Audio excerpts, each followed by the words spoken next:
الحمدللہ میں راحلہ سلیم ڈاکٹر محمد سلیم کی وائف ہوں. الحمدللہ ہم لوگ بھوپال سے بلونگ کرتے ہیں. میرے ہسبینڈ نے پہلے اسلام قبول کیا, ایک جین فیملی سے بلونگ کرتے ہیں. میں اگروال فیملی سے تھی. میرا پرانا نام مانسی اگروال تھا, اور میرے ہسبینڈ نے جب اسلام قبول کیا تو میرے لیے میری لائف کا بہت ایک شاکنگ انسیڈنٹ تھا. میں نے فرسٹ ٹائم کسی کو پہلی بار دیکھے, میں نے کسی کو نماز پڑھتے ہوئے دیکھا. میں نے اچانک یہ اکثر کر کے ایک پرٹیکولر ٹائم ہوتا تھا اور یہ گھر سے کہیں چلے جاتے تھے, اور میں ان سے پوچھتی تھی کہ آپ کہاں جاتے ہیں, تو یہ ریپلائی کرتے تھے this is none of your business, you have to do your job. تو میں بھی خاموش ہو جاتی تھی. باقی میرے فادر ان لا سے اکثر ان کی ڈیبیٹ اور سب کچھ ہوا کرتا تھا, بٹ مجھے نہیں سمجھ میں آتا تھا کہ یہ ڈیبیٹ کیا ہے, یہ لوگ کس بات پہ اتنا زیادہ, مطلب ان کا ڈیبیٹ اتنا ایگریسو موومنٹس پہ کیسے آ جاتا ہے. تو باقی پھر ایک دھیرے دھیرے جب مجھے یہ اسلام کے پہلے تو یہ لوگ نہیں بتائے, بٹ فرسٹ ٹائم جب میں نے ان کا فجر کی نماز تھی اور اچانک میری نیند کھلی اور میں نے ان کو نماز پڑھتے ہوئے دیکھا. میں نے ان سے پوچھا کہ آپ کیا نماز پڑھ رہے ہیں, کیونکہ صرف ٹیلی ویژن پہ دیکھا تھا کہ ہاں ایسے جو کرتے ہیں وہ نماز کے ایکشنز ہیں. میں نے ان سے پوچھا کہ آپ نماز پڑھ رہے ہیں, انہوں نے کہا کہ ہاں میں نماز پڑھ رہا ہوں. میں نے بالکل دیر نہیں کی میرے فادر ان لا کو بتانے میں.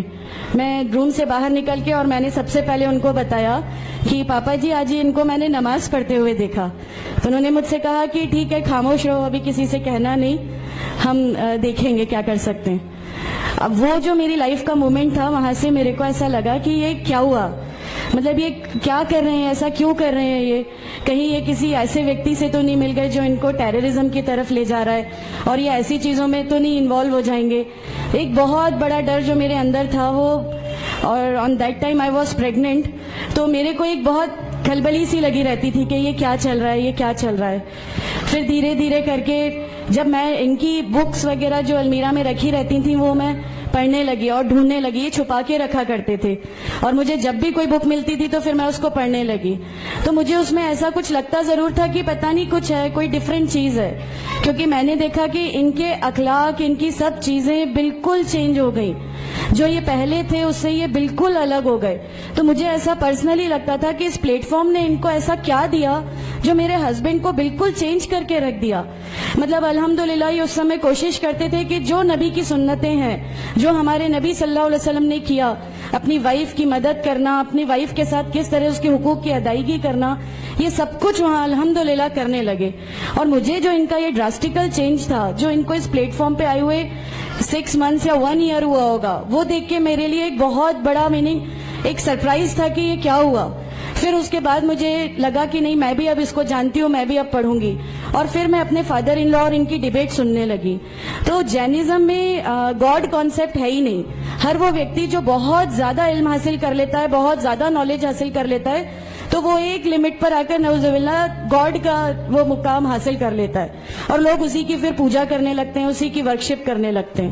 تو میرے دماغ میں اگروال فیملی سے تھی, تو میرے دماغ میں تھا کہ نہیں, ہمارے جو بھگوان ہیں وہ 3-4 ہاتھ والے ہیں, ان کا کیا ایک ہی گاڈ ہے جس کو جا کے آپ کو پوجنا ہے. تو نہیں, میں ان سے تو کچھ نہیں مانگوں گی, 3-4 ہاتھ والے بھگوان ہی ہوتے ہیں, یہ نہیں کچھ وہ ایسا رکھتے. تو وہاں سے ایک تھوڑا سا ڈسٹریکشن میرے کو گاڈ کانسیپٹ کا آیا, اور ایشور ہے جو اس دنیا کو چلا رہا ہے, یہ ہمیشہ میرے ایک ذہن میں رہتا تھا.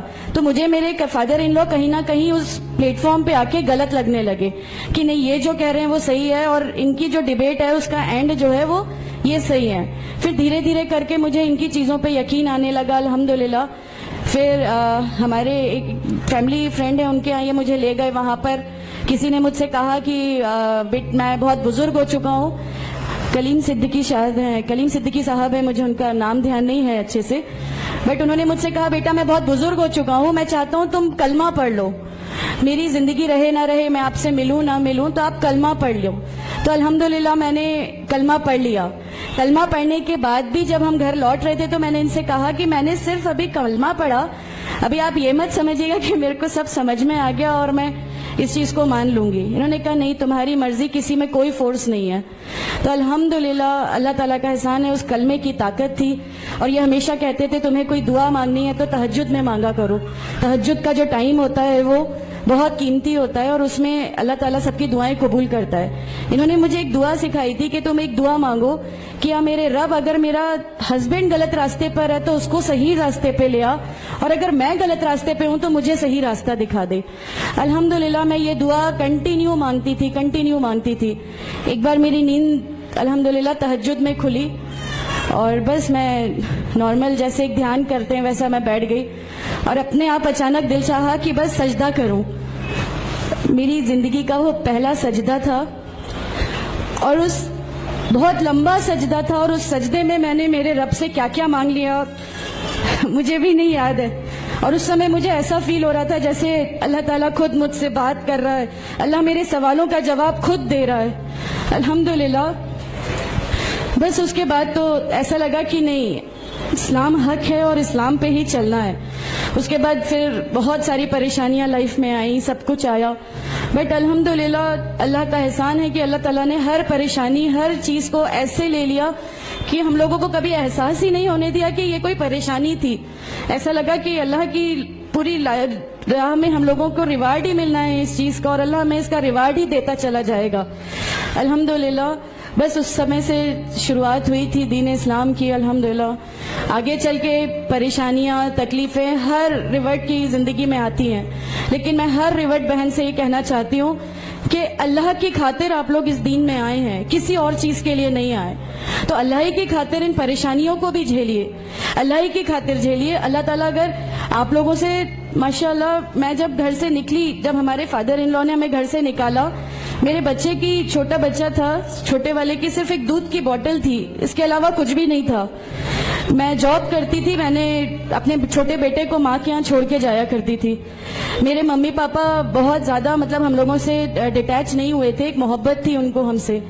تو اس محبت کے کارن ان لوگوں نے کبھی ہمارا اس لیول تک اپوز نہیں کیا جو ان لاز کی طرف سے آیا. تو جب میں میرے مائکے گئی اور میں نے اپنے بچے کو لیا اور میں نے کہا کہ ماں ہم نے وہ گھر چھوڑ دیا، ہمیں اس گھر سے ان لوگ نکالے، ایسا کر کے ماں ہے، بہت روئی. تم لوگ کیوں ایسا کر رہے ہو، کیا کرو گے، کیسے رہو گے، دونوں چھوٹے بچے ہیں، کیا ہوگا. میں نے کہا کہ ماں آپ صرف ایک ماں ہو نا، وہ مجھے 70 ماؤں کے برابر محبت کرتا ہے. تو جو رب مجھے میری 70 ماؤں کے برابر محبت کرتا ہے وہ کیسے اس دنیا میں مجھے رسوا کر سکتا ہے. صرف ایک چھوٹا سا یہ وشواس تھا. الحمدللہ اس وشواس کو رکھتے ہوئے ساری چیزیں، سب پریشانیاں ایسے اللہ تعالیٰ نے لے لی کہ اس کا میرے پاس کوئی کہنے کے لیے بھی شبد نہیں ہے. الحمدللہ. اور میں آپ لوگوں سے سب سے گزارش کرتی ہوں، اور اگر اللہ نے مجھے آپ لوگوں کی ایک ایسی بہن بنا دیا جو آپ کی پریشانیاں، آپ کی ہر اس میں، ہمارا گھر، ہماری سب کچھ الحمدللہ آپ کے لیے ہے، کیونکہ ہم لوگ ٹھان کے بیٹھے ہیں ہمارا جینا مرنا، ہماری نمازیں، ہمارا سب کچھ صرف اللہ کے لیے ہے، اور یہی لے کے ہم کو جانا ہے. کوئی جواب ہمیں نہیں ملے گی. السلام علیکم ورحمۃ اللہ وبرکاتہ.